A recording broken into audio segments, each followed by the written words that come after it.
Assalamualaikum warahmatullahi wabarakatuh. Selamat siang semuanya. Salam sejahtera, salam kebangsaan, dan juga salam hijau kita semuanya. Selamat datang di acara final perebutan juara 3 dan juga juara 4 Liga Debat Mahasiswa IDN Times 2025 dalam ulang tahun ke-11 IDN Times Voice of Millennial and Gen Z. Liga debat dengan tema keberlanjutan bumi di tangan Gen Z, yes or no, bertujuan untuk memperkuat kemampuan berpikir kritis, argumentatif, dan juga keterampilan public speaking mahasiswa di seluruh Indonesia. Saya Sinta, sebagai moderator akan memandu jalannya debat perebutan juara 3 dan juga 4 hari ini.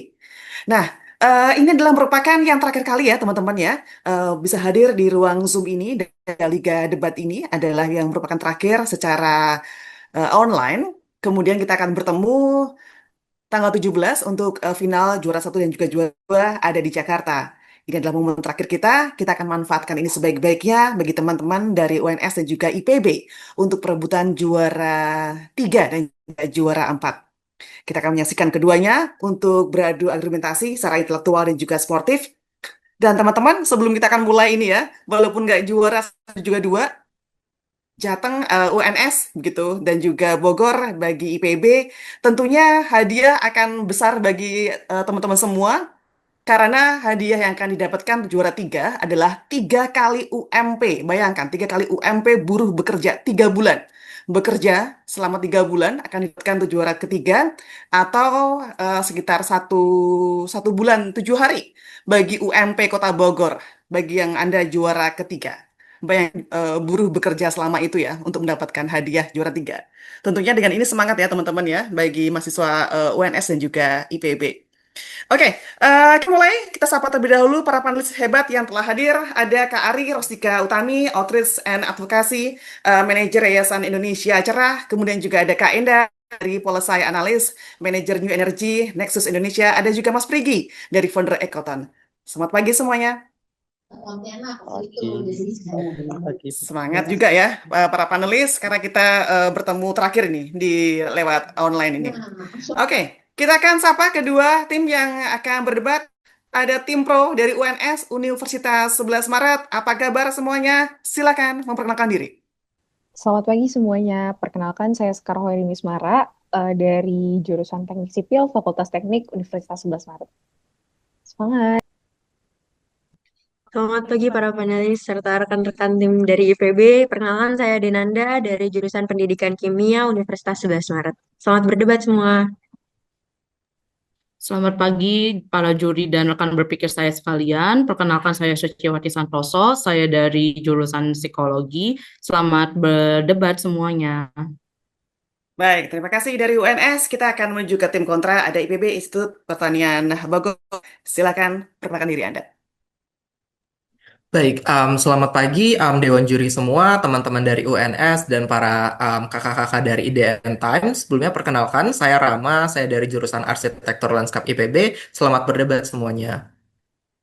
Selamat pagi teman-teman semua. Selamat pagi juga kepada Bapak Ibu panelis dan moderator. Perkenalkan saya Amrul Haq. Saya dari jurusan Sains Komunikasi dan Pengembangan Masyarakat Fakultas Ekologi Manusia. Selamat berdebat semuanya. Terakhir, perkenalkan saya Revandra Taya Rizkika, berasal dari jurusan Ilmu Komputer. Selamat berdebat semuanya. Baik, terima kasih dari UNS dan juga IPB. Kita akan segera dimulai. Untuk debat kali ini atau juara 3 dan juga juara 4 adalah mosinya adalah perubahan iklim memperburuk kesehatan masyarakat di wilayah tropis. Sekali lagi, saya bacakan mosi debat kali ini adalah perubahan iklim memperburuk kesehatan masyarakat di wilayah tropis. Sesi debat seperti biasa akan berlangsung dengan 4 sesi. Panitia mohon dibantu untuk pemaparan sesinya. Silakan. Oke, sudah ada di depan atau sudah ada yang baca. Sesi satu adalah pemaparan mosi debat 1 menit per tim pro dan juga kontra. Kemudian sesi kedua adalah debat interaktif antar tim. Kemudian sesi yang ketiga adalah pertanyaan dari para panelis. Masing-masing akan diberikan waktu untuk menjawabnya dari pertanyaan panelis. Dan sesi yang keempat atau closing argumen akan sampai dengan 4 sesi, sesi satu, 2, 3, dan juga 4. Mohon diperhatikan bagi tim UNS dan juga tim IPB untuk waktu yang akan dijaga oleh timekeeper, kelebihan waktu akan mempengaruhi penilaian. Nah, kita akan mulai. Sebelumnya kita foto dulu seperti biasa. untuk bisa mengaktifkan kamera semuanya. Silakan Ersa, mau dibantu? Oke, teman-teman, silakan boleh dinyalakan bersama-sama kameranya. Oke, sudah siap? Tas hitungan ketiga, 1, 2, 3. Sudah cukup. Terima kasih, silakan Wesinta. Baik, terima kasih. Oke, kita akan segera mulai sesi yang pertama. Kita akan segera menuju ke tim pro. Ada UNS. UNS segera siap. Silakan menyampaikan mosi debat selama 10 menit. 10 menit ya. UNS, waktu dimulai saat tanda waktu menyala. Dewan juri yang terhormat, rekan-rekan tim kontra, dan seluruh audiens debat, hari ini kami sebagai tim pro menyatakan dengan tegas bahwa kami setuju dengan mosi perubahan iklim memperburuk kesehatan masyarakat di wilayah tropis. Ini bukan sekedar prediksi masa depan, ini adalah realita yang sudah dan sedang kita hadapi sekarang. Untuk membuktikan hal ini, kami akan membawa beberapa poin pembahasan sebagai berikut. Saya sebagai pembicara pertama akan membahas mengenai perubahan iklim dan dampaknya terhadap standar hidup dan kondisi kesehatan publik masyarakat negara tropis. Pembicara kedua kami akan menjelaskan mengenai kondisi sistem pelayanan kesehatan di negara tropis, dan pembicara ketiga kami akan menegaskan kasus dan memberi kesimpulan. Ketika kita membicarakan perubahan iklim, maka kita membicarakan krisis iklim. Mengapa? Karena dampaknya sangat luas dan serius, mengancam kesehatan, bahkan kehidupan manusia secara mendesak, dan membutuhkan tindakan yang cepat. Inilah mengapa perubahan iklim adalah krisis iklim, dan inilah mengapa krisis iklim adalah krisis kesehatan. Wilayah tropis yang berada di garis khatulistiwa, yang mencakup sebagian besar negara-negara berkembang seperti Indonesia, Brazil, dan Kongo, adalah wilayah yang paling terdampak. Bukan hanya karena lokasinya, tapi juga karena kapasitas adaptasi yang terbatas. Ketika kita bicara perubahan iklim, kita tidak sekedar membahas hari ini panas dan besok hujan, tapi kita membahas perubahan jangka panjang pada suhu, pola cuaca, serta intensitas bencana alam yang sebagian besar dipicu oleh aktivitas manusia. Mengapa perubahan iklim memperburuk kesehatan? Karena perubahan iklim mengakibatkan peningkatan kasus penyakit menular, malnutrisi, gangguan mental, bahkan keruntuhan sistem pelayanan kesehatan. Apa bukti bahwa perubahan iklim memperburuk kesehatan di wilayah ini? Perubahan iklim menyerang jantung kehidupan masyarakat lewat dua hal. Yang pertama, krisis pangan, dan yang kedua adalah krisis air. Perubahan iklim berarti musim kemarau berkepanjangan, yang menyebabkan kekeringan ekstrim yang pada akhirnya menyebabkan gagal panen. Ketika terjadi gagal panen, maka akan terjadi krisis pangan, karena gagal panen menyebabkan disrupsi pada ketersediaan pangan. Perubahan iklim juga berarti musim hujan berkepanjangan, yang menyebabkan banjir bandang yang pada akhirnya dapat mencemari air, sehingga menciptakan krisis air bersih. Ini berarti air untuk masak dan air untuk minum tercemar, dan resiko penyakit pencernaan seperti diare juga meningkat. Hasil akhirnya apa? Malnutrisi kronis, terutama pada anak-anak dan ibu hamil. UNICEF dalam Malnutrition Report-nya tahun 2023 menyebutkan bahwa 7 dari 10 negara dengan tingkat stunting tertinggi berada di wilayah tropis, dan perubahan iklim merupakan faktor signifikan di baliknya. Bahkan FAO dalam Strategy on Climate Change tahun 2022 memperkirakan bahwa produktivitas pertanian di kawasan tropis akan turun hingga 30% pada tahun 2050 jika tren ini terus berlanjut. Apa dampaknya? Krisis pangan yang meruntuhkan harapan, menurunkan hidup, dan membuat masyarakat rentan terserang penyakit yang mengancam. Bahkan berkat perubahan iklim, wilayah tropis juga menjadi ladang subur bagi wabah penyakit. Mengapa? Karena peningkatan suhu dan curah hujan menciptakan habitat ideal bagi nyamuk dan vektor penyakit lainnya. WHO dalam Dengue Update-nya tahun 2023 mencatat bahwa dalam 1 dekade terakhir, kasus dengue meningkat hingga 40% di Asia Tenggara. Sebuah studi di Lancet Planetary Health tahun 2021 menunjukkan bahwa daerah tinggi di Ethiopia dan Kolombia yang termasuk dalam daerah tropis kini mulai melaporkan kasus malaria yang sebelumnya tidak ada. Ini berarti apa? Ini berarti ada migrasi nyamuk yang mengikuti iklim yang menghangat. Ini berarti ini bukan sekedar statistik, ini adalah kenyataan pahit. Saat bumi panas, tubuh pun merana, penyakit pun datang tanpa permisi atau tanda. Dewan juri yang terhormat, izinkan kami menegaskan bahwa isu perubahan iklim bukan lagi sekedar headline atau agenda kampanye lingkungan. Ini adalah krisis kemanusiaan nyata yang sudah mengancam jutaan nyawa, terutama di wilayah tropis yang merupakan titik rawan utama. Kami berdiri di sini bukan hanya untuk berdebat, tapi untuk membangkitkan kesadaran dan aksi nyata. Karena waktu terus berjalan dan setiap detik yang terbuang berarti nyawa yang terancam. Kami memohon kepada Dewan Juri untuk melihat lebih dari sekedar argumen. Lihatlah data, dan yang paling penting, dengarkan suara masyarakat terdampak. Dan akui bahwa perubahan iklim adalah ancaman kesehatan publik yang mendesak.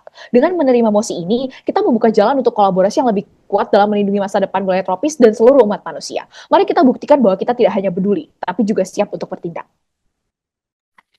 Para juri panelis dan rekan berpikir saya sekalian, kita tidak lagi membicarakan ancaman masa depan. Perubahan iklim sudah terjadi dan dampaknya sangat nyata, terutama terhadap kesehatan masyarakat di wilayah tropis. Di wilayah ini, perubahan iklim memperburuk krisis kesehatan yang sudah ada sebelumnya dan memperlihatkan kepada kita bagaimana lemahnya sistem kesehatan memperbesar kerentanan kita. Pertama, sistem kesehatan tropis yang lemah tidak siap menghadapi lonjakan penyakit akibat perubahan iklim. Seperti dalam jurnal Climate Change, Human Rights, and Social Justice, mengungkapkan naiknya suhu, perubahan curah hujan, dan pergeseran ekosistem memperluas jangkauan serta musim penularan penyakit seperti malaria dan demam berdarah. Sayangnya, tanpa sistem surveillance yang kuat dan kapasitas pencegahan yang memadai, masyarakat di wilayah ini lebih mudah terpapar dan menderita. Kedua, wilayah tropis kerap dilanda bencana iklim seperti banjir, badai, kekeringan, hingga gelombang panas yang diperparah dengan adanya global warming. Nah, menurut Rosati pada 2017 dan EBI dan kawan-kawan 2021 sekaligus mengungkapkan adanya pola sistem kesehatan yang tidak berkeadilan di negara-negara tropis. Perubahan iklim menimbulkan cuaca ekstrim yang membuat infrastruktur kesehatan rusak, air bersih tidak tersedia, dan layanan medis terganggu. Masyarakat bukan hanya kehilangan akses ke layanan dasar, tapi juga rentan terhadap penyakit menular, malnutrisi, dan kematian yang tidak lagi bisa dicegah. Sistem yang sudah rapuh ini tidak mampu bangkit cepat dari krisis bencana. Lebih buruk lagi, lemahnya sistem kesehatan menghambat respons cepat, seperti ditegaskan dalam jurnal oleh Lucien Manga dan kawan-kawan dalam penelitiannya mengamati perubahan iklim terhadap kebijakan dan kesehatan publik. Penelitian tersebut mengungkapkan tanpa sistem peringatan dini, tanpa strategi pengurangan risiko bencana, masyarakat menjadi tidak siap. Nah, ketika penyakit menyebar lebih cepat dan penanganannya rendah, sistem kesehatan pun tumbang. Ditambah dengan perekonomian yang rusak akibat cuaca ekstrim, masyarakat menjadi tidak mampu mengakses kesehatan berkeadilan. Harus menanggung resiko fisik tanpa penanganan yang memperparah resiko psikologis individu tersebut terhadap kecemasan, depresi, hingga trauma berkepanjangan terhadap masyarakat itu sendiri. Belum lagi, kurangnya penanggulangan resiko bencana terlihat pada bagaimana tenaga kesehatan psikologis belum memiliki kesiapan dalam segi aksesibilitas dan kualitas untuk menangani bencana. Terakhir, semua sumber jurnal yang sudah saya sebutkan sebelumnya berakhir pada satu konklusi memilukan. Ialah fakta yang paling terdampak adalah kelompok termarginalkan. Mereka yang hidup di garis kemiskinan tidak hanya lebih rentan, tapi juga lebih sulit untuk pulih. Maka perubahan iklim tak hanya memperparah kesehatan, tapi juga memperdalam ketidakadilan yang sudah ada. Perubahan iklim memperburuk krisis kesehatan di wilayah tropis. Dan kalau kita tidak bertindak, yang kita hadapi bukan hanya darurat lingkungan, tapi tragedi kemanusiaan. Para panelis yang terhormat serta rekan-rekan tim kontra, sebagai tim pro kami akan membuktikan bahwa perubahan iklim memang memperburuk kesehatan masyarakat dengan sangat nyata dan juga sistemik di wilayah tropis. Hari ini kita tidak sedang membicarakan berita semata, melainkan realita yang sudah membakar kulit, menyusup ke paru-paru, dan membuat perut anak-anak kita kosong di wilayah tropis. Poin pertama, penyakit yang meledak merupakan fenomena nyata yang terjadi, bukan hanya perubahan statistik. Perubahan iklim yang terjadi sudah pasti mengakibatkan kenaikan suhu di muka bumi. Hal ini membawa banyak sekali dampak buruk kesehatan bagi masyarakat di wilayah tropis. WHO mencatat bahwa wilayah tropis kini menghadapi musim penyebaran demam berdarah dan juga malaria yang lebih panjang dan intens. Di Indonesia saja, berdasarkan data dari Kemenkes RI tahun 2023, tercatat lebih dari 143.000 kasus DBD dengan lonjakan terbesar terjadi setelah periode suhu ekstrim dan curah hujan yang tinggi. Hal ini sesuai dengan poin pertama yang dibawakan oleh pembicara kami, yakni adalah kenyataan bahwa perubahan iklim mempercepat penyebaran penyakit seperti malaria, DBD, hingga infeksi saluran pencernaan karena air bersih yang terkontaminasi. Para panelis sekalian, ini bukan hanya sekedar berita dan informasi, tapi ini sinyal darurat bagi kita semua. Poin kedua tentang krisis gizi. Seperti yang telah disampaikan, krisis gizi memperburuk krisis gizi di wilayah tropis. Menurut survei status gizi Indonesia pada laman kemenkes.go.id mencatat prevalensi stunting di Indonesia pada tahun 2023 sebesar 21,5%, yang artinya ini masih jauh di bawah target nasional, yakni di bawah 14% dan di bawah standar WHO 20%. Sekitar 1 dari 5 balita di Indonesia masih mengalami stunting, dan di kelompok termiskin bahkan angkanya mencapai 29,8%. Angka-angka ini bukan sekedar statistik belaka, ini merupakan perut kosong dan pertumbuhan yang terhambat diperburuk oleh krisis pangan akibat suhu yang ekstrim dan kekeringan di musim tanam. BPS juga melaporkan bahwa produksi beras nasional turun dari 12% selama musim kering panjang tahun lalu. Artinya perubahan iklim tidak hanya merusak lingkungan, ia mengikis daya beli, memperluas ketimpangan, dan menyerang daya tahan tubuh masyarakat paling rentan. Isu yang ketiga tentang sistem kesehatan kita. Pembicara kedua kami telah menyoroti betapa sistem kesehatan kita tidak dirancang untuk bertahan dalam krisis iklim.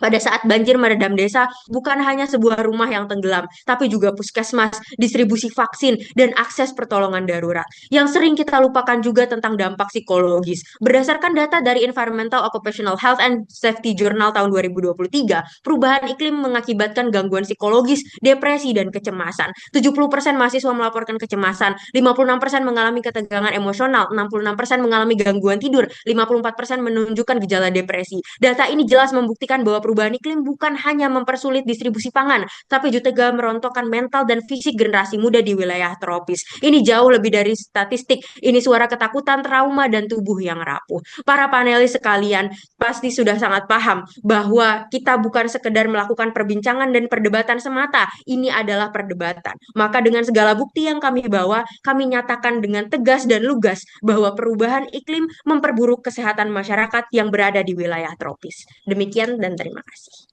Oke, baik. Time's up. Pas banget UNS. Terima kasih UNS. UNS juga menyoroti dari perubahan iklim mengakibatkan gagal panen, kemudian gangguan mental hingga terakhir kemanusiaan. Dari UNS kita akan langsung ke tim kontra. Ada IPB. IPB silakan menyampaikan mosinya. Waktunya 10 menit. Waktu dimulai saat Anda waktu menyala. Silakan.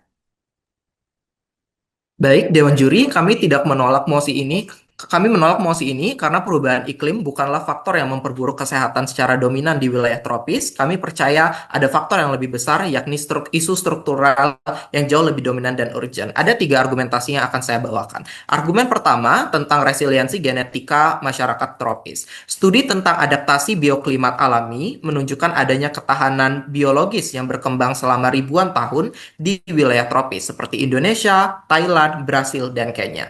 Masyarakat ini telah lama menghadapi tantangan iklim seperti suhu panas, curah hujan tinggi, dan penyakit tropis seperti DBD dan juga malaria. Studi genomik pada populasi tropis menemukan adanya alel adaptif seperti mutasi sel sabit pelindung yang jauh lebih kuat melawan malaria atau melanin yang memperkuat proteksi atas sinar UV. Karena ketangguhan ini, perubahan iklim bukanlah faktor yang signifikan memperburuk kesehatan tropis, tetapi adalah isu lainnya yakni isu struktural. Beranjak ke argumen kedua tentang faktor struktural yang dampaknya lebih besar. Isu kesehatan masyarakat tropis lebih dipengaruhi oleh faktor struktural seperti kemiskinan, sanitasi buruk, urbanisasi padat, dan kesenjangan layanan kesehatan. Ada beberapa data yang mendukung. Menurut UNDP, 85% beban penyakit global ada di negara berpendapatan rendah terlepas dari iklimnya bagaimana. Menurut WHO juga, lebih dari 1 miliar orang hidup di kota tropis padat yang kumuh yang kemudian menyebabkan banyak sekali penyakit. Contoh, kolera dan TBC di Dhaka dan juga Nairobi dipicu oleh kepadatan dan limbah, bukan disebabkan oleh perubahan iklim.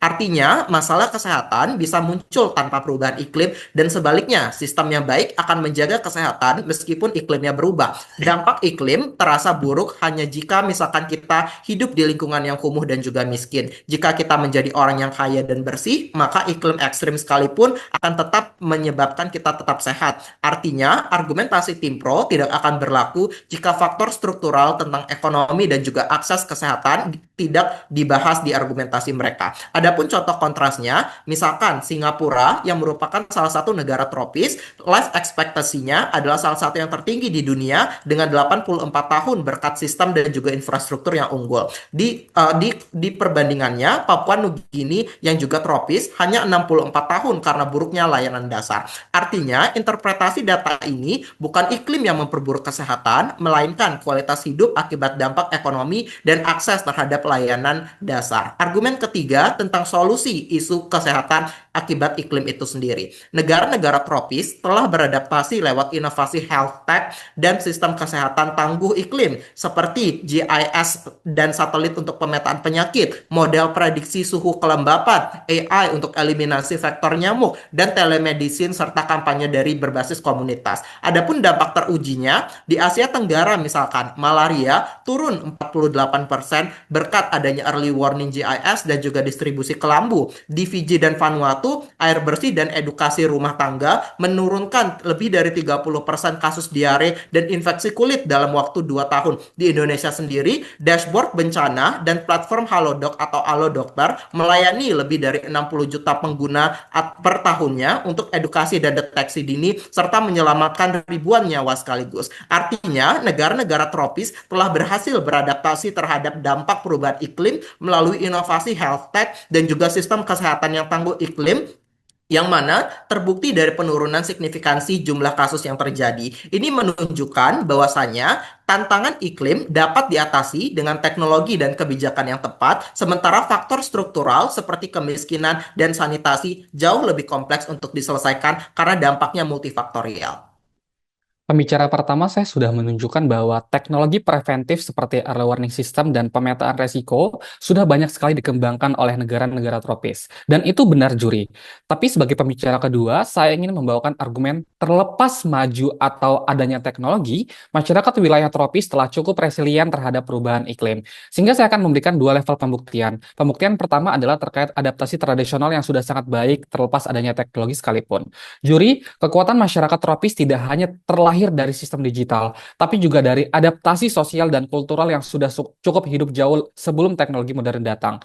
Justru di wilayah-wilayah yang belum tersentuh sistem modern, kita melihat bukti nyata bahwa masyarakat bisa tetap menjaga kesehatannya melalui pengetahuan dan budaya masyarakat. Contohnya, di daerah banjir tahunan, mereka membangun rumah panggung yang melindungi dan infeksi kulit dan air kotor, atau ventilasi silang dan atap tinggi dalam masyarakat tradisional yang membantu pencegahan penyakit pernapasan saat suhu naik, dan juga tanaman herbal lokal seperti jahe merah atau kunyit yang sudah digunakan masyarakat sebagai penanganan awal penyakit tropis ringan. Ini didukung oleh data dari FAO tahun 2021, lebih dari 70% komunitas pertanian tropis di Asia Tenggara masih mengandalkan pengetahuan lokal dalam menghadapi musim ekstrem dan resiko kesehatan. Artinya apa? Artinya, meskipun teknologi belum sepenuhnya merata, masyarakat tidak sepenuhnya tanpa alat. Mereka punya sistem bertahan sendiri, dan itu bekerja bukan hanya secara budaya, tapi juga secara medis dan sosial. Pembuktian kedua terkait fokus kebijakan yang akan salah arah jika kita percaya bahwa iklim penyebab utama kesehatan yang buruk. Juri, ketika kita terlalu fokus pada iklim sebagai penyebab utama memburuknya kesehatan masyarakat tropis, maka arah kebijakan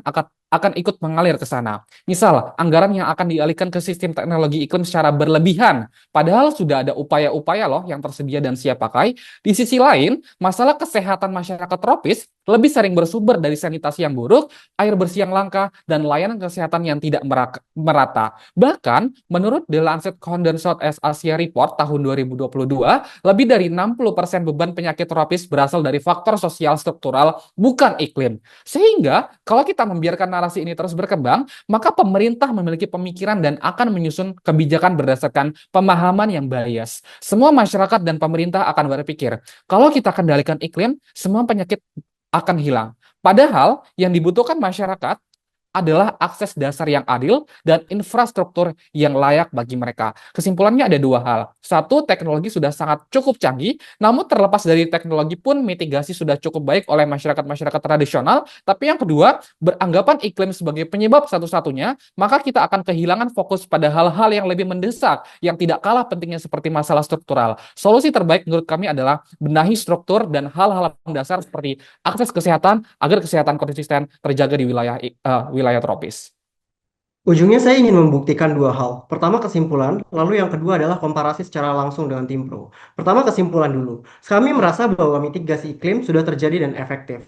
Banyak wilayah tropis telah berhasil beradaptasi dan memitigasi dampak iklim terhadap kesehatan masyarakat melalui intervensi teknologi dan sosial. Inilah alasan kenapa pembicara pertama saya dan pembicara kedua saya membuktikan dua hal. A, terhadap pengendalian penyakit berbasis teknologi yang sudah sangat masif, tapi B, peningkatan layanan kesehatan tropis dan kekebalan tubuh yang dapat tumbuh secara biologis. Inilah alasan kenapa kami percaya bahwa perubahan iklim sudah tidak mampu memperburuk kesehatan, melainkan masalah struktural lah yang memperburuk keadaan di status quo ini. Tapi yang kedua adalah level komparasi. Masalah struktural yang jauh lebih dominan. Dewan Juri yang terhormat, justru terdapat masalah yang lebih berdampak signifikan terhadap kesehatan. Ini meliputi masalah kemiskinan, ketimpangan, dan infrastruktur kesehatan yang buruk. Ini adalah akar masalah kesehatan masyarakat di wilayah tropis. Pertama, soal faktor utama beban penyakit. WHO Global Health Estimates tahun 2020 menyatakan bahwa di Afrika Sub-Sahara dan Asia Selatan, penyebab kematian tertinggi adalah penyakit menular yang berhubungan dengan sanitasi dan malnutrisi,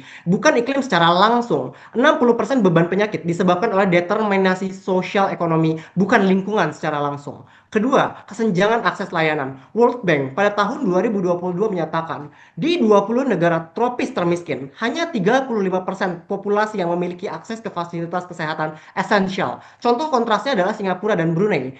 Negara tropis juga punya angka harapan hidup tertinggi di dunia, hampir 83 tahun, berkat sistem kesehatan, bukan karena iklim mereka berbeda, Dewan Juri yang terhormat. Ketiga, struktur ekonomi dan konflik yang memperburuk kesehatan. Lancet Commission on Global Health pada tahun 2023 menyatakan, negara-negara tropis dengan konflik atau korupsi tinggi seperti Kongo, Sudan, Papua Nugini punya indeks kesehatan meskipun dampak perubahan iklim di sana relatif ringan. Ini menunjukkan bahwa disfungsi struktural bukan cuaca. Ini membuat bahwa ada masalah lain yang lebih genting dan lebih berdampak langsung terhadap kesehatan masyarakat di wilayah tropis itu sendiri. Dewan Juri yang terhormat, ujung dari sini kami percaya bahwa dua hal. Pertama, kami percaya bahwa fokus yang berlebihan pada isu perubahan iklim justru beresiko mengaburkan masalah yang lebih besar dan lebih mendesak ketika perhatian, kebijakan, dana, dan upaya dialihkan seluruhnya ke mitigasi iklim. Ada potensi bahwa masalah struktural yang menjadi akar persoalan kesehatan masyarakat akan diabaikan.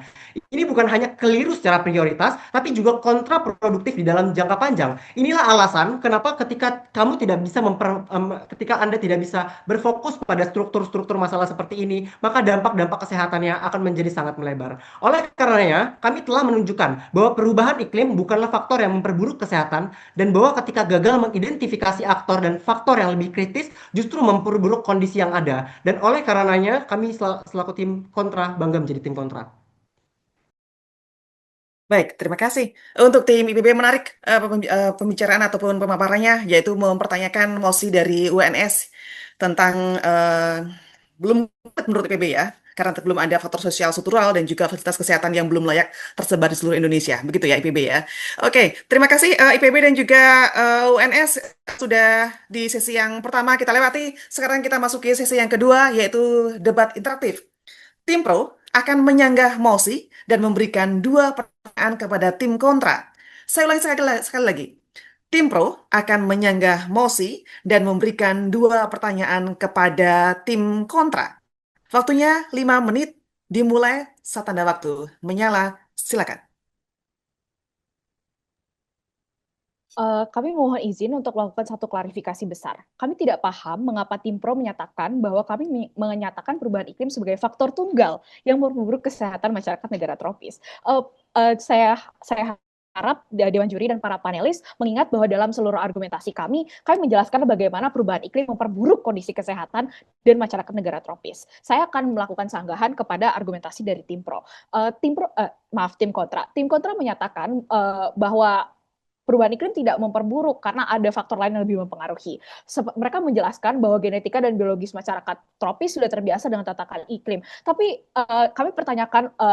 yang kami pertanyakan adalah masyarakat di negara tropis terbiasa menghadapi cuaca pada lingkungan tropis, bukan krisis iklim. Pahami bahwa ini adalah 2 hal yang berbeda. Jelas definisi dan isu tentang panas hari ini yang jelas definisi dan isu yang kita bahas sesuai dalam pidato pembicaraan kami. Krisis iklim bukan hanya tentang panas hari ini dan juga hujan keesokan hari. Krisis iklim bicara tentang perubahan cuaca yang ekstrim. Pahami bahwa krisis iklim menyebabkan intensitas bencana yang ekstrim juga. Jadi ketika kita bilang tentang krisis iklim, ini bukan tentang hari ini hujan atau besok panas, tapi juga tentang hujan yang berkepanjangan, kemarau yang jadi berkepanjangan, dan cuaca ekstrim atau bahkan bencana-bencana seperti banjir bandang dan juga badai seperti itu. Tentu saja genetika tidak bisa menghadapi bencana, bukan? Genetika tidak cukup untuk menghadapi bencana-bencana seperti ini. Dan kami pertanyakan, jika memang faktor genetik dapat menjadi solusi dan resiliensi adalah hal yang sangat natural, maka tidak perlu ada penyelesaian masalah terkait krisis iklim dari sisi kesehatan dong. Karena mengasumsikan argumen tim kontra, maka seharusnya tidak ada peningkatan kasus penyakit tropis apapun. Padahal kami sudah menjelaskan bahwa jelas ada peningkatan kasus tropis, seperti misalnya dalam 1 dekade terakhir terjadi 40% peningkatan kasus DBD di daerah Asia Tenggara. Kalau misalnya memang resiliensi itu nyata, maka kenapa bisa itu terjadi? WHO juga bahkan memperkirakan antara tahun 2030 sampai 2050 perubahan iklim akan menyebabkan tambahan 250.000 kematian per tahun karena malnutrisi, malaria, diare, dan stres panas.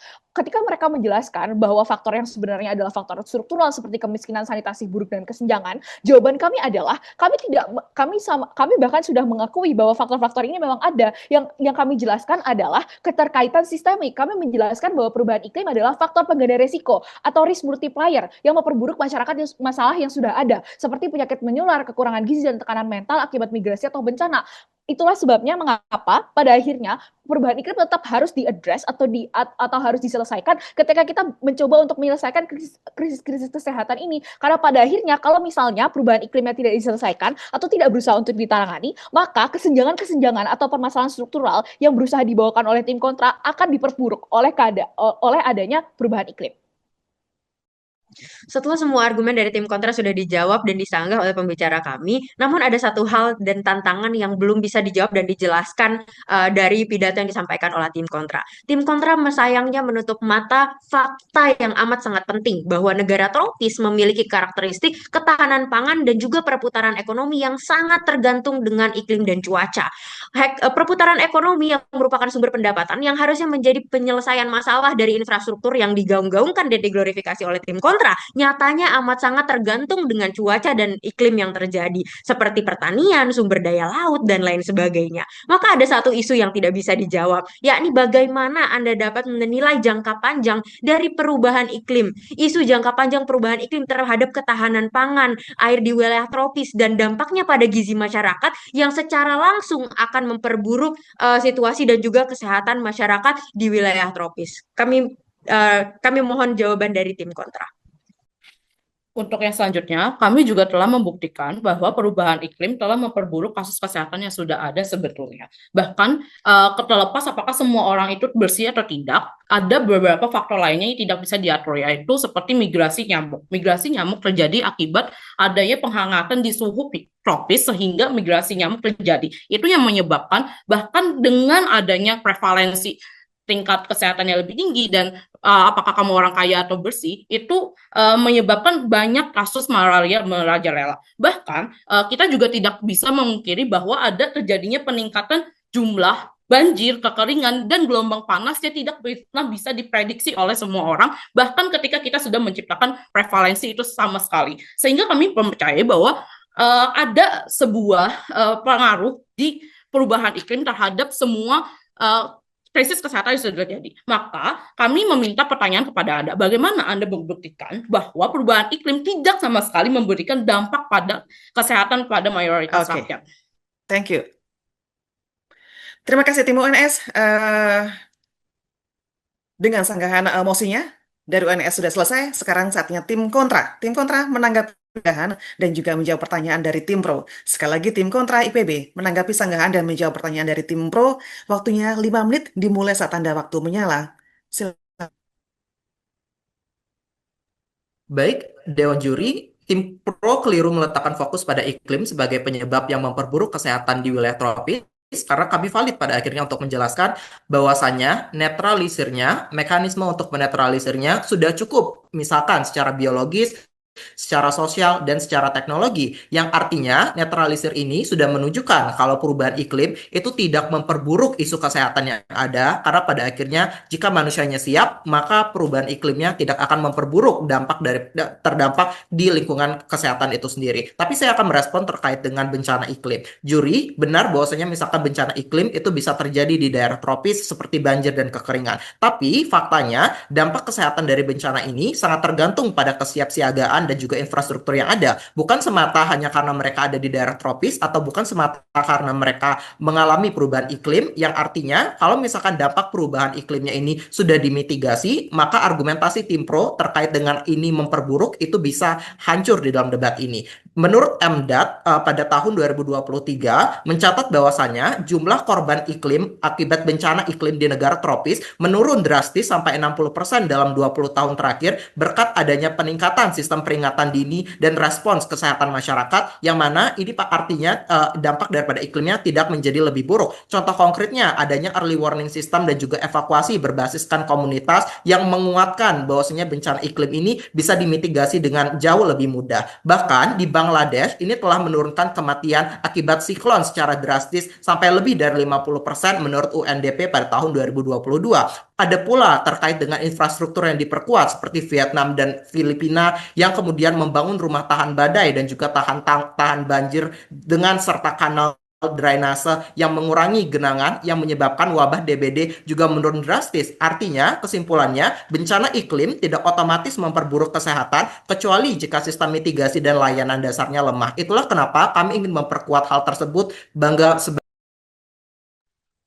Kami merasa tim pro harus mendengar pidato kami dengan baik. Level pembuktian kami tidak hanya berbicara terkait cuaca, tapi kami sedari awal sudah mengatakan bahwa penyakit dan bencana alam sudah dapat teratasi dengan baik. Kami juga sudah menjelaskan kepada Dewan Juri dan teman-teman tim pro bahwa terkait infrastruktur yang harus bagus itu harus ada terlebih dahulu di negara tropis. Bahkan kami main di level negara yang belum modern sekalipun. Sehingga seharusnya tim pro menyangga terkait mengapa infrastruktur dan kebiasaan masyarakat tradisional tidak sama sekali signifikan terhadap perubahan kesehatan di masyarakat tropis. Tapi yang kedua, saya akan berbicara terkait gizi dan pangan juga yang dikatakan oleh tim pro sangat memberikan signifikansi terhadap kesehatan. Pernah mengatakan bahwa perubahan iklim menyebabkan gizi yang buruk. Ini adalah klaim yang salah, juri. Coba kita bandingkan dua anak yang sama-sama hidup di wilayah tropis. Anak A tinggal di kota besar seperti Jakarta, anak B tinggal di wilayah 3T seperti NTT atau Papua. Keduanya hidup di iklim yang panas. Tapi mengapa anak A cenderung memiliki status gizi yang baik, sementara anak B lebih rentan terhadap stunting dan gizi buruk?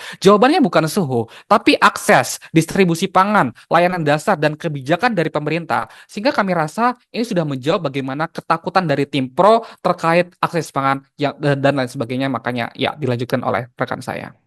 Saya ingin membahas jika debatnya seperti itu. Kami percaya bahwa perubahan dan masalah iklim yang seluruhnya dijabarin sama tim proposisi, sebenarnya justru dampak ini terjadinya di wilayah non-tropis, bukan di wilayah tropis. Sebab kami menjabarkan dua hal di wilayah tropis. Pertama, terciptanya adaptasi sistem, dan yang kedua adanya adaptasi genetik. Apa yang kami buktikan di dalam poin pertama, misalnya masalah air di Indonesia, sekaligus langsung membantah mosi yang ada di tim pro. Petani di NTB dan di NTT menggunakan sistem tandon air dan pompa tenaga surya untuk adaptasi musim kemarau panjang.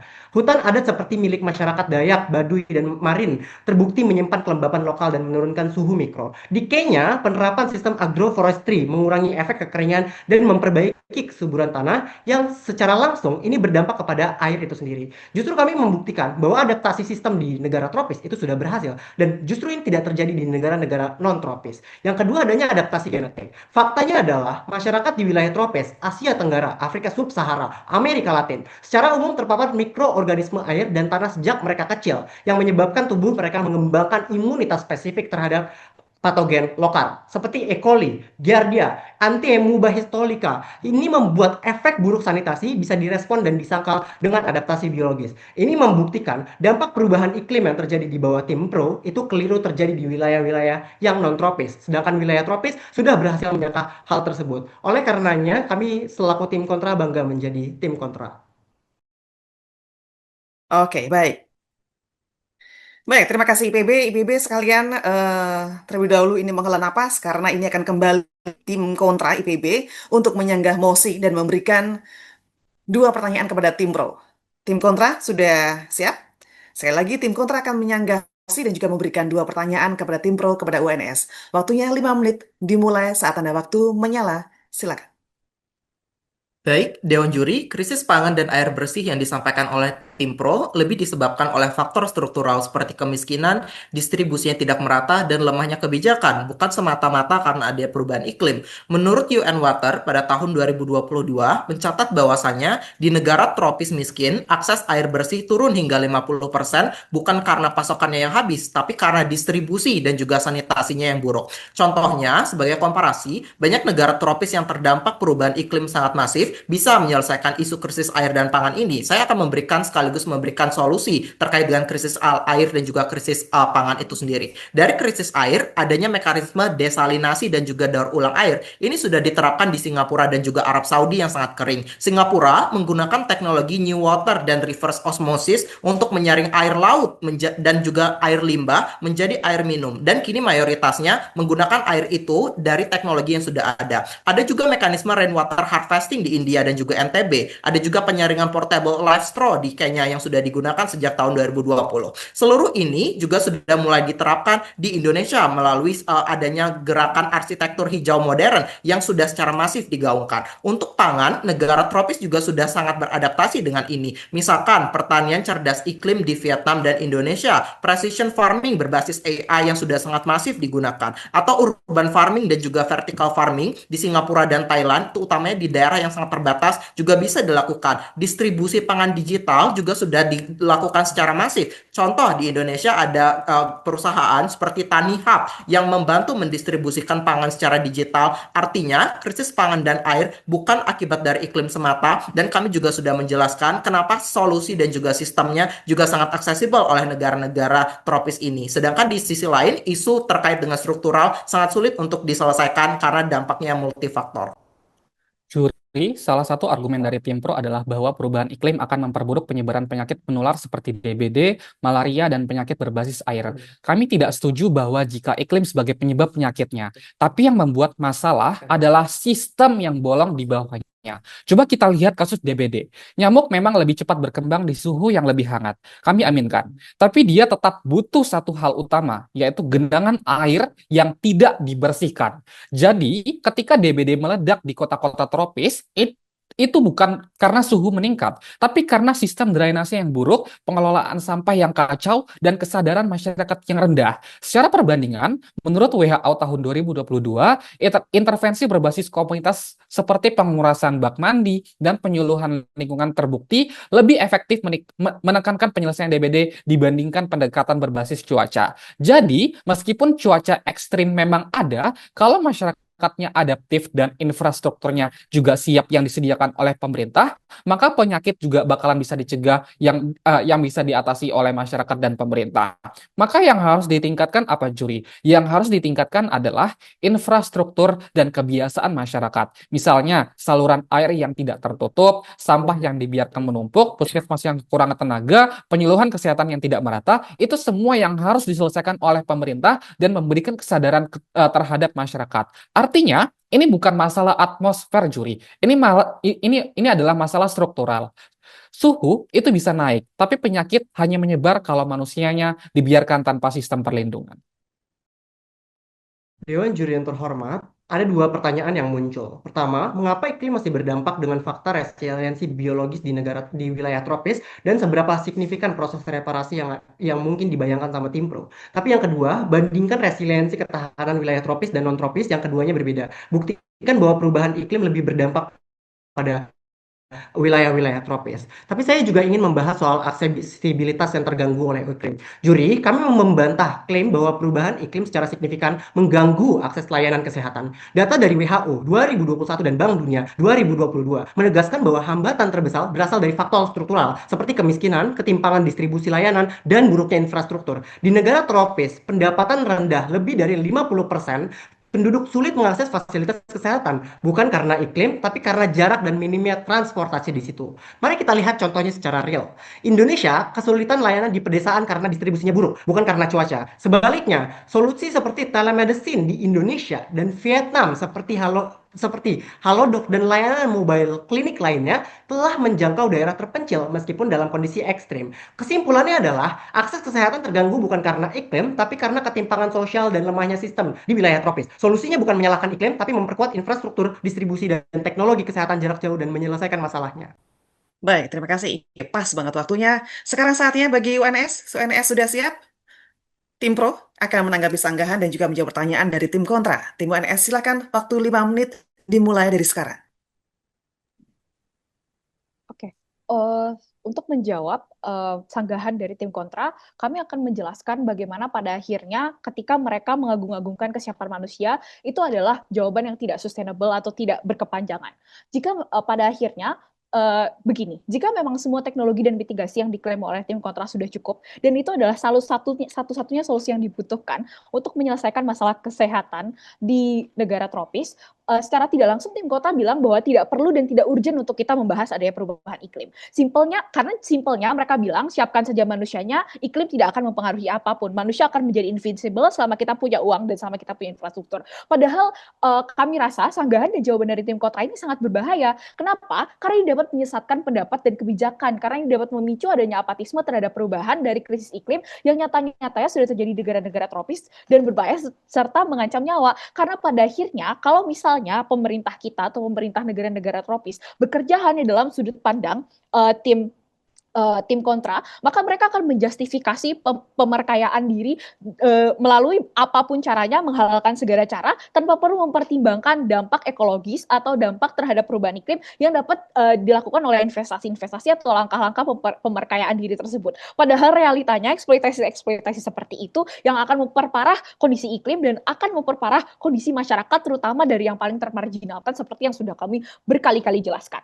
Kami tidak paham kenapa pada akhirnya untuk juga merespon bagaimana mereka menyatakan bahwa argumentasi kami tentang permasalahan ketersediaan pangan itu tidak valid karena pada akhirnya ketersediaan pangan itu hanya berdasarkan distribusi aja atau aksesibilitas aja. Kami tidak paham kenapa pada akhirnya tim kontra menyatakan seolah-olah masalah distribusi dan akses adalah satu-satunya penjelasan tentang ketahanan dan ketersediaan pangan. Simpelnya begini, dalam kondisi krisis iklim atau perubahan iklim, maka yang rusak bukan hanya distribusi dan aksesnya saja, tapi bahkan ada atau tidaknya sumber makanannya loh yang dapat didistribusi. Berdasarkan logika tim kontra, maka permasalahan ketersediaan pangan dapat selesai hanya dengan pemerataan infrastruktur. Tapi bahkan dalam kasus terbaik mereka pun, kami tidak setuju dengan solusi mereka, karena pada akhirnya solusi terbaik mereka pun penyediaan pangan nasional itu terjadi secara sentral. Maksudnya, pemerintah pusatlah yang bertanggung jawab atas ketersediaan makanan di seluruh daerah dan tidak ada yang namanya swasembada pangan. Padahal menurut kami, kenapa penanganan iklim ini penting? Karena pada akhirnya jaminan yang paling berhasil untuk memastikan ketersediaan pangan adalah memastikan bahwa seluruh daerah Indonesia dapat swasembada secara penyediaan pangan. Bagaimana keswasembadaan ini dapat terpenuhi? Swasembada ini hanya bisa terjadi ketika atau the moment seluruh daerah di Indonesia itu dapat melakukan pertanian dan peternakan atau kegiatan-kegiatan maritim atau kegiatan-kegiatan apapun dalam hal pemenuhan kebutuhan pangan secara sendiri. Karena apa mereka bisa menjalankannya? Karena tidak dirusak, tidak diganggu oleh kondisi iklim yang tidak menentu itu. Jadi satu-satunya solusi adalah sebenarnya dengan mengatasi permasalahan iklim. Untuk menjawab poin mereka tentang bagaimana adaptasi sistem itu sangat penting dan kami tidak paham kenapa pada akhirnya tim kontra membawakan data-data outlier seolah menyatakan kesiapan sistem merupakan jawaban. Jika memang dalam kasus terbaik tim kontra memang ada nyata dan terjadi, maka seharusnya nggak ada lagi masalah stunting, masalah ketahanan pangan, masalah isu negara tropis, karena dari secara data itu terbukti tidak benar. Sederhananya argumen mereka, negara tropis siap, masalah selesai. Tapi realitanya, kalau memang negara tropis sesiap itu, maka seharusnya nggak lagi ada masalah dan isu-isu yang kita perdebatkan hari ini. Terkait pertanyaan dari tim kontra terkait resiliensi negara tropis dan non-tropis. Pembagiannya akan dua. Yang pertama, perbandingan resiliensi, dan yang kedua, bukti gangguan kesehatan di negara tropis. Perbandingan yang pertama, resiliensi dari negara tropis jauh lebih rendah dibandingkan negara non-tropis. Kenapa? Pertama, sumber daya fiskal yang terbatas. Banyak negara-negara tropis adalah negara berkembang dengan anggaran kesehatan yang kecil dan pusat pendapatan berasal dari pertanian yang dipengaruhi oleh iklim. Kedua, infrastruktur belum kuat, kapasitas adaptasi rendah, dan juga ketergantungan pada sektor premier. Lalu bukti gangguan kesehatan di negara tropis. Banyak penyakit menular yang meningkat drastis berdasarkan data dari WHO. Malnutrisi, stunting, dan lain sebagainya. Serta krisis air bersih yang terjadi. Bandingkan dengan negara-negara non tropis, mereka jauh lebih baik dengan memiliki resiliensi yang lebih tinggi. Kami juga akan membuktikan kenapa negara tropis akan lebih terlihat dampaknya. Pertama, bandingkan juri ketika kamu membahas mengenai perubahan iklim, yang kamu harus perhatikan adalah terjadi kenaikan level air laut, di mana kenaikan level air laut inilah yang tidak bisa diatasi sama sekali, bahkan ketika kamu memiliki sistem drainase yang sudah sangat baik. Inilah yang menjelaskan mengapa banjir akan tetap terjadi, bahkan di Baik, terima negara-negara yang sudah kasih, memiliki drainase yang lebih Bu baik. NS. Thank you, NS. Terima kasih sudah memaparkan dan juga menjawab pertanyaan tadi. Nah, keren sekali teman-teman semua. Menarik kedua tim saling sangka dan juga mempertahankan argumentasi. Artinya, ini adalah merupakan sesi yang kedua. Sudah selesai, sudah berakhir sesi kedua. Kita akan melangkah. Kita akan ke sesi yang ketiga. Saatnya kita akan masuk ke sesi ketiga, yaitu pertanyaan dari para panelis. Para panelis, Kak Ari, Kak Enda, kemudian Mas Prigi. Masing-masing akan memberikan satu pertanyaan kepada tim pro dan juga tim kontra. Kepada panelis, dipersilakan untuk melemparkan pertanyaannya. Silakan, siapa dulu? Kak Ari, Kak Enda, Mas Prigi, monggo.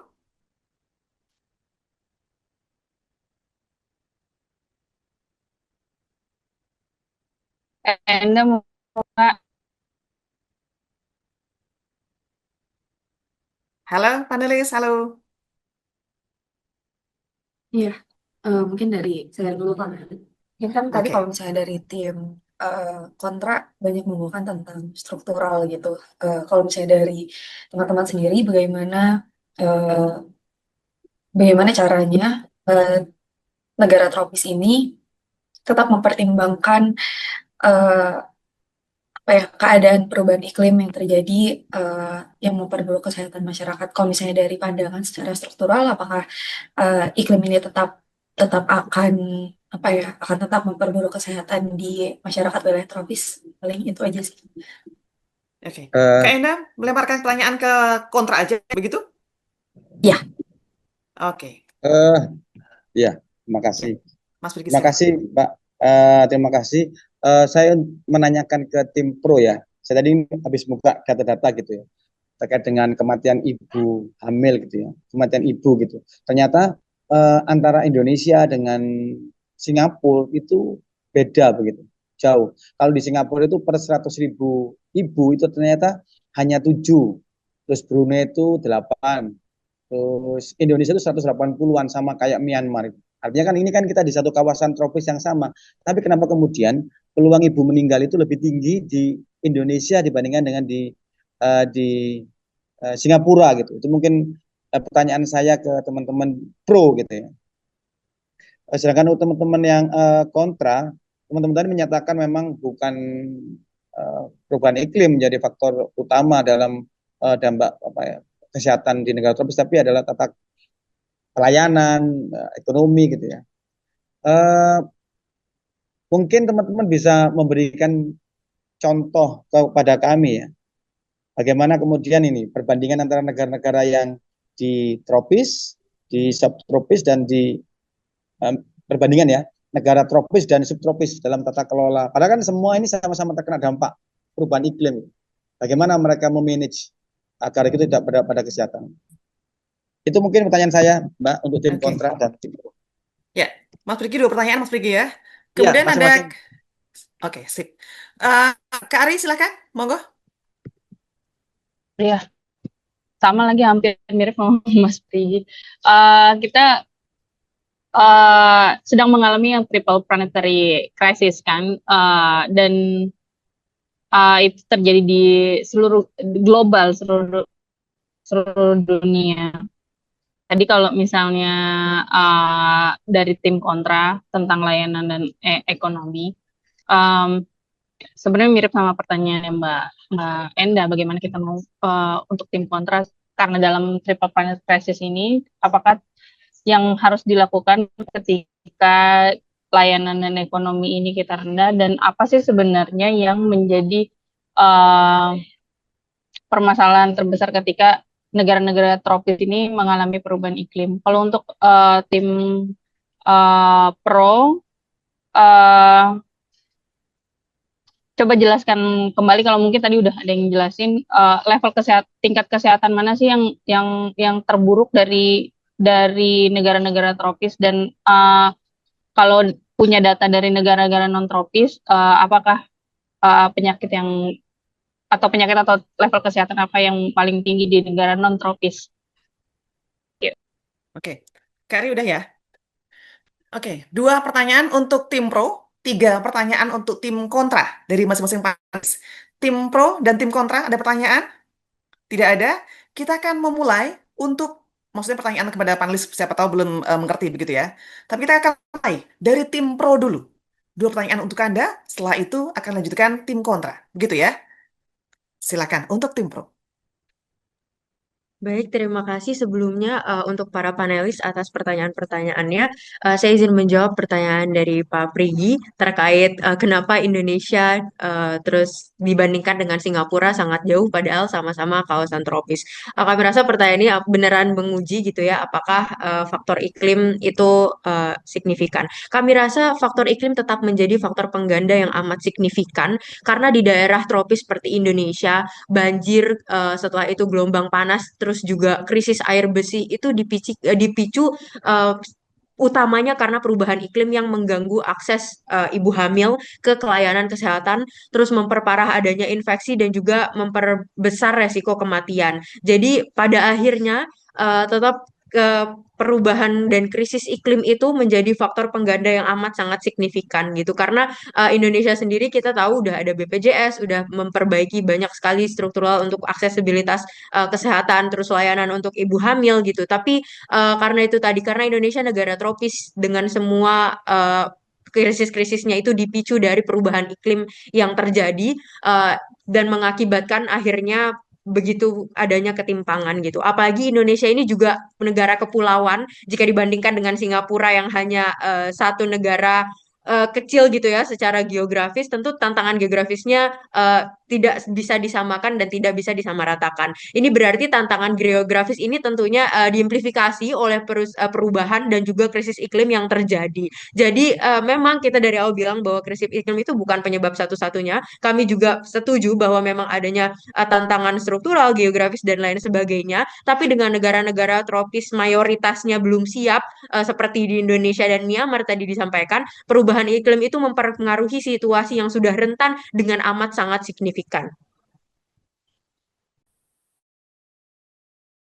Lalu untuk pertanyaan dari Bu Ari Utami mengenai tingkatan dari negara-negara tropis dan juga negara-negara non-tropis, kami menggarisbawahi bahwa negara non-tropis bisa jadi memiliki masalah seperti hal ini juga, tapi secara struktural mereka lebih mampu mengelola dampak tersebut karena mereka memiliki keuntungan dari segi geografis tersebut, di mana mereka akhirnya tidak memiliki dampak yang lebih besar terhadap seperti misalkan mitigasi dari nyamuk yang tidak ada di non-tropis tetapi malah pergi ke daerah-daerah tropis. Itulah yang membuktikan mengapa masalah kesehatan di tropis akan menjadi lebih besar di bagian tropis, bukan di bagian non-tropis, karena mereka sudah diuntungkan dari segi suhu dan bahkan setelah ada dampak tersebut mereka tidak akan mengalami krisis. Nah, lalu bagaimana di negara-negara tropis? Di negara-negara tropis yang paling terdampak ada seperti misalkan di Chad atau di Republik Afrika Tengah, Nigeria dan Somalia, yang dimana mereka masih mempunyai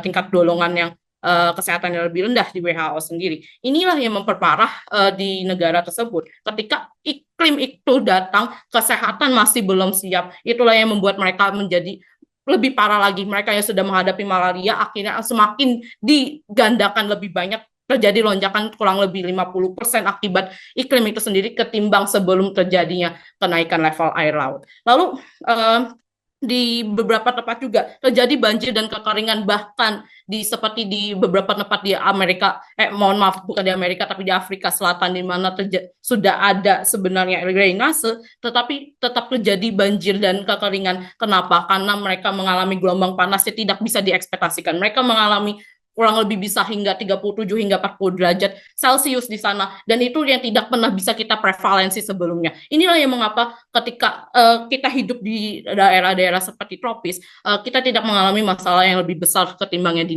non-tropis seperti di Rusia atau Ukraina yang mungkin kayak kita bandingkan dari health sistemnya yang mungkin ketika dilihat dari WHO itu masih terbilang rendah karena life expectancy-nya mereka rendah, tapi mereka tidak mengalami kasus-kasus seperti malaria dan demam berdarah karena tidak ada mitigasi, tidak ada tidak ada perpindahan nyamuk ke daerah mereka. Mereka tidak mengalami banjir dan kekeringan yang luar biasa seperti di Afrika seperti itu.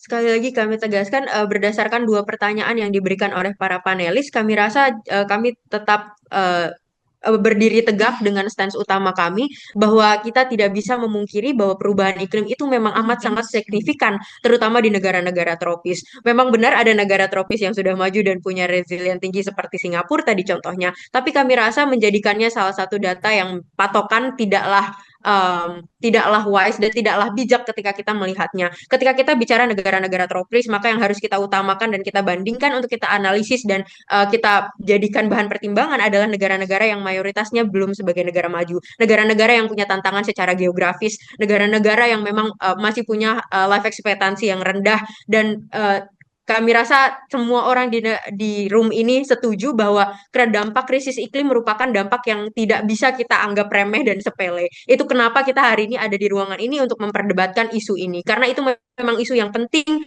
urgent, dan tidak bisa kita tutup mata atas terjadinya. Sesiap apapun sebuah negara, sesiap apapun tata kelolanya, sesiap apapun manusianya, ketika kita tidak bisa berusaha menghentikan dampak krisis iklim, ketika kita menganggap itu sebuah reasoning yang bahkan tidak cukup besar untuk dibicarakan, maka kita akan kalah pada kerusakan iklim yang terjadi.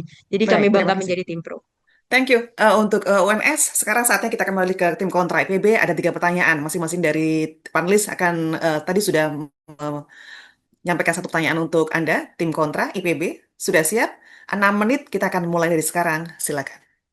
Baik, saya akan menjawab pertanyaan terkait dengan penyelesaian isu ekonomi, idealnya sebenarnya seperti apa. Saya rasa sebenarnya ini sangat sulit, makanya kami sudah menjelaskan bagaimana isu struktural itu sangat sulit untuk diselesaikan. Ada beberapa alasan. Pertama, alasannya adalah karena masalah isu ekonomi dan juga struktural itu saling terhubung satu sama lain. Ekonomi terkait erat dengan pendidikan, kesehatan, infrastruktur, kebijakan fiskal, dan politik, dan sebagainya. Satu solusi di satu sektor itu bisa berdampak ke sektor lainnya. Contoh, kalau kita menaikkan pajaknya, itu bisa membiayai layanan publik, tapi itu juga mengurangi investasi swasta dan juga lapangan pekerjaan, mengurangi level kesejahteraan masyarakat. Atau alasan kedua adalah karena adanya kesenjangan struktural yang sudah terbentuk dari lama. Banyak negara tropis atau negara berkembang itu mewarisi struktur ekonomi yang timpang sejak masa kolonial, yang mana didominasi oleh sektor primer saja, misalkan secara agraria dan sebagainya. Akibatnya, distribusi kekayaan secara historis itu sangat rumit, yang mana bahkan hanya 10% dari kelompok terkaya saja yang menguasai lebih dari 70% aset nasional di negara-negara seperti ini. Ini yang menunjukkan distribusi kekayaannya itu sangat sulit, makanya sangat sulit untuk kita menyelesaikan isu terkait dengan ekonomi itu. Tapi jika misalkan harus kita menyelesaikan isu secara struktural itu, idealnya sebenarnya seperti apa sih walaupun misalkan sulit? Pertama, kita harus melakukan reformasi tata kelola dan kebijakan iklim yang berbasiskan dengan sosial. Contohnya melakukan subsidi untuk transisi energi rumah tangga besar, rumah tangga yang miskin, atau misalkan kita juga melakukan transparansi dan juga akuntabilitas dana agar perubahan iklim benar-benar sampai ke masyarakat. Kita juga perlu melakukan investasi besar pada infrastruktur sosial yang lebih adaptif, misalkan membangun sistem air bersih, membangun sanitasi yang lebih baik, transportasi yang lebih baik, fasilitas kesehatan yang lebih baik di negara-negara yang tingkat disparitasnya tinggi dan sebagainya. Atau juga kita perlu melakukan redistribusi sumber daya dan juga teknologi hijau. Jangan biarkan hanya elit saja atau negara maju saja yang mempunyai akses ke teknologi adaptif ini, yang saya rasa ini kemudian menjadi isu utama karena tidak semua negara memiliki dana dan juga resources atau masyarakat atau sumber daya manusianya. Dewan Juri, saya akan menjawab pertanyaan pertama tadi terkait bagaimana caranya negara tropis ini tetap mempertimbangkan keadaan perubahan iklim. Jawabannya adalah negara-negara tropis tidak tinggal diam menghadapi perubahan iklim. Justru mereka bergerak aktif dengan strategi yang realistis dan berbasis komunitas dan masyarakat. Ini disebabkan karena ada beban moral dari negara untuk melindungi masyarakatnya. Misalnya Indonesia memasukkan adaptasi iklim ke sektor kesehatan dan pertanian lewat program padi tahan kekeringan, penguatan posyandu di daerah rawan banjir, dan pemantauan DBD berbasis cuaca oleh BMKG dan Kementerian Kesehatan. Di Filipina dan Bangladesh, membangun sistem early warning yang melibatkan warga desa secara langsung, dan ini berhasil menurunkan dampak banjir hingga 60% menurut laporan dari IFRC tahun 2021. Di Brazil dan Kenya, masyarakat adat menjadi garda terdepan dalam program konservasi mangrove dan hutan tropis. Ini diakui secara global dan UN IP karena menyerap emisi karbon secara signifikan. Selain itu, lebih dari 50 negara berkembang kebanyakan di wilayah tropis telah mengakses dana iklim internasional seperti Green Climate Fund dan Adaptation Fund untuk membiayai proyek air bersih, pertanian adaptif, dan layanan kesehatan tahan iklim menurut data dari UNFCCC tahun 2023. Semua ini menunjukkan bahwa negara-negara tropis sangat mempertimbangkan perubahan iklim, tapi mereka memilih jalur yang kontekstual dan memberdayakan masyarakat. Mereka sadar bahwa adaptasi iklim bukan tentang menggantungkan nasib pada teknologi canggih saja, tapi soal memperkuat struktur yang ada, memperbaiki irigasi, memastikan air bersih, menyebarkan edukasi kesehatan, dan mengaktifkan komunitas sebagai bagian dari solusi. Dengan cara ini, mereka tidak hanya bertahan, mereka menciptakan ketangguhan yang relevan dengan kondisi mereka sendiri. Kita punya agenda-agenda internasional seperti Paris Agreement yang diikuti oleh hampir seluruh negara, negara-negara luar membantu negara kita sebagai bentuk komitmen mereka. Sehingga kami sudah menjelaskan di level masyarakat, di level pemerintah pun sudah memberikan resilien terhadap ancaman mereka yang dimana mereka memiliki cara sendiri.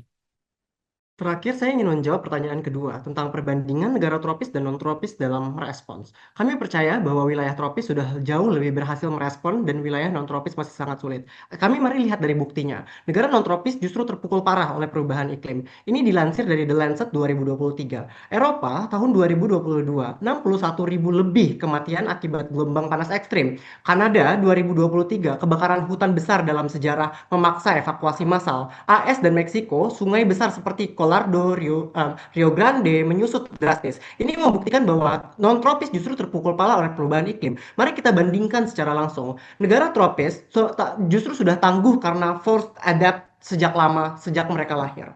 Negara tropis seperti Indonesia, Kenya, Brazil, India hidup dalam paparan penyakit tropikal, bencana hidrometeorologi, keterbatasan air bersih atau sanitasi, ekonomi agraris yang bergantung sama cuaca. Hasilnya adalah mereka membangun sistem adaptasi sosial dan ekologis jangka panjang sebab ini sudah sejak lama mereka rasakan. Ini adalah respon alami mereka. Mereka misalnya melakukan tanam-tanam mengikuti musim, berdasarkan pengetahuan lokal, pemanfaatan hutan hujan, penggunaan tanaman lokal yang tahan kering dan panas dan lain sebagainya. Kesimpulannya adalah kami membuktikan justru dengan adanya adaptasi dan selama mereka tinggal di wilayah tropis mereka sudah melakukan banyak sekali upaya-upaya untuk menanggulanginya dan di wilayah non tropis justru sangat masih minim.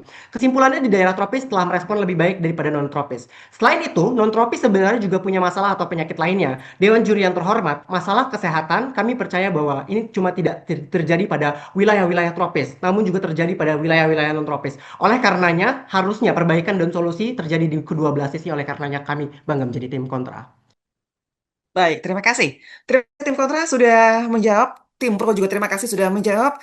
Tadi sudah disampaikan kedua tim menjawab pertanyaan dari para panelis. Semoga bisa memberikan pandangan lebih lanjut ya ke depan panelis untuk memberikan nilai yang pas, nilai yang nanti akan diumumkan siapa pemenangnya untuk para panelis. Ada Kak Indah, Kak Ari, dan juga Mas Prigi sudah menjawab pertanyaan ya dari panelis.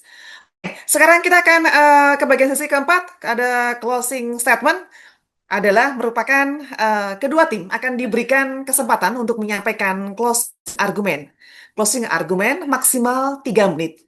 Isi dari closing argumen bukan menyanggah, sekali lagi bukan menyanggah pernyataan pada sisi tanya jawab, namun argumentasi ini meyakinkan bahwa mosi debat yang kalian angkat lebih tepat dibandingkan tim lawan.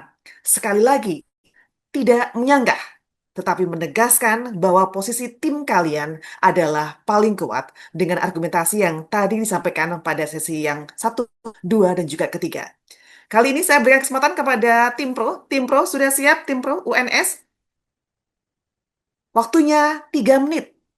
Tanda waktu menyala. Kepada UNS, persilakan.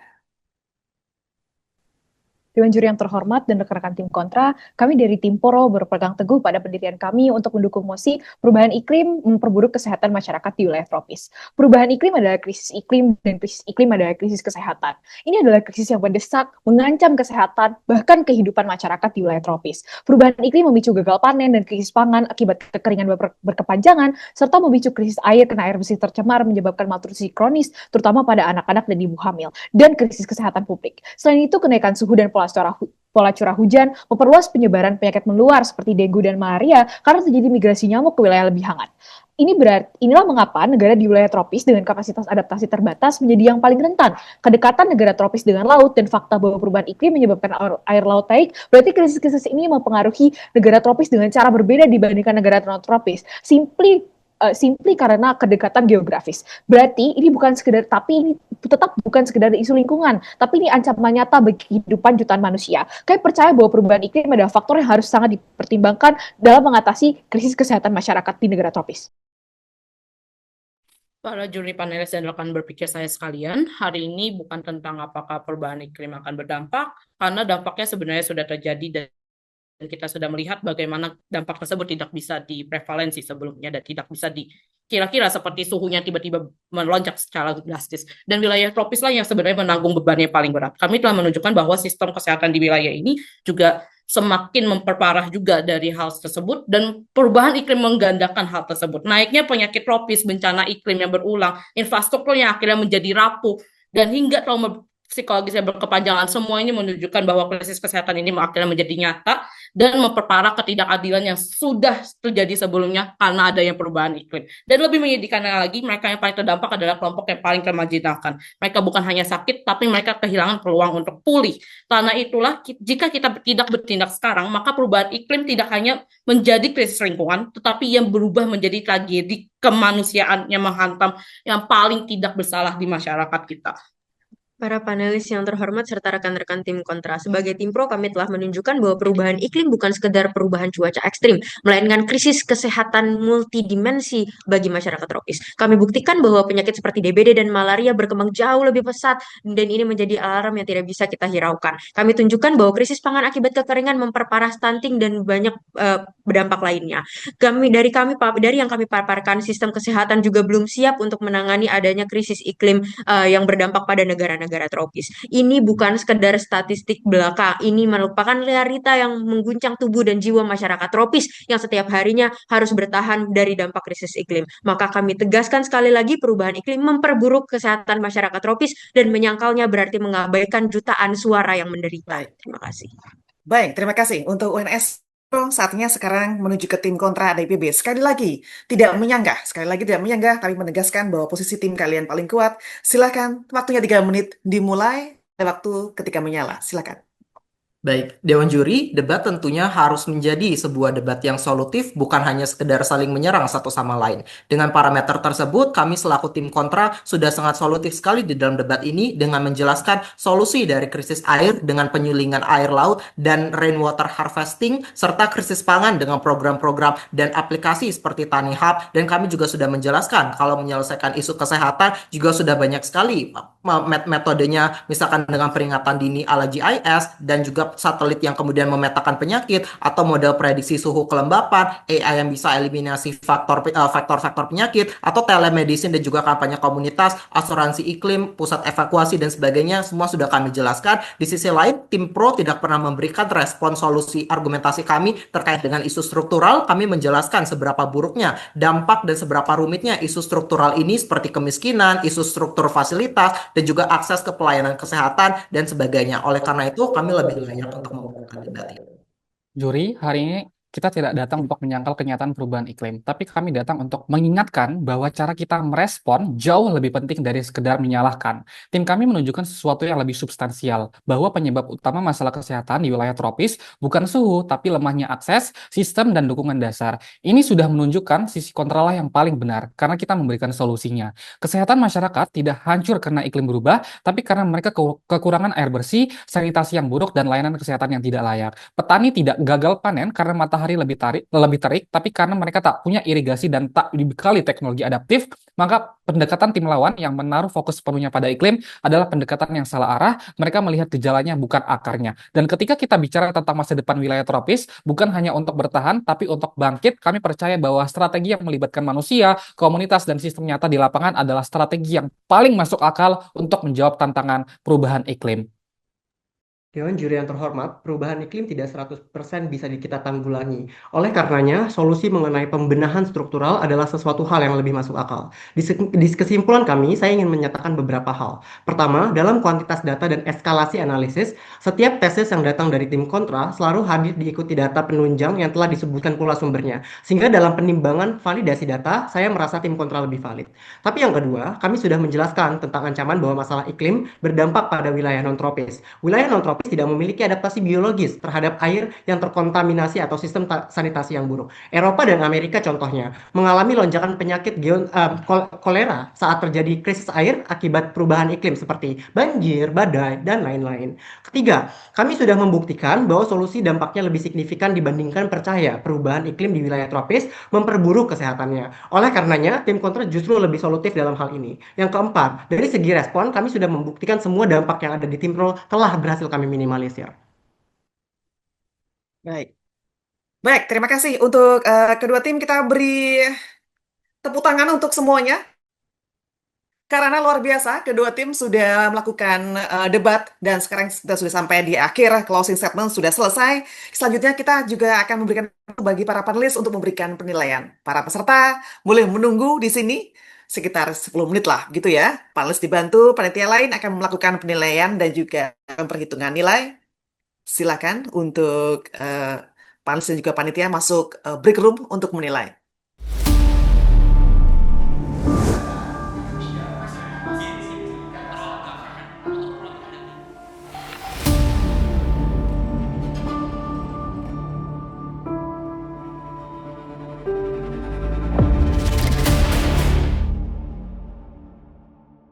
Oke, Monggo, Kak. sebelumnya thank you teman-teman. Tadi menarik banget diskusinya, menarik banget debatnya, dan kedua belah pihak sama-sama membawa data yang cukup baik gitu. Cuman sayangnya mungkin again mungkin fokus dengan datanya masing-masing, jadi tidak saling menyerang argumennya. Dan ada beberapa data juga yang sorry, kayaknya bocor ya, Mas Prigi.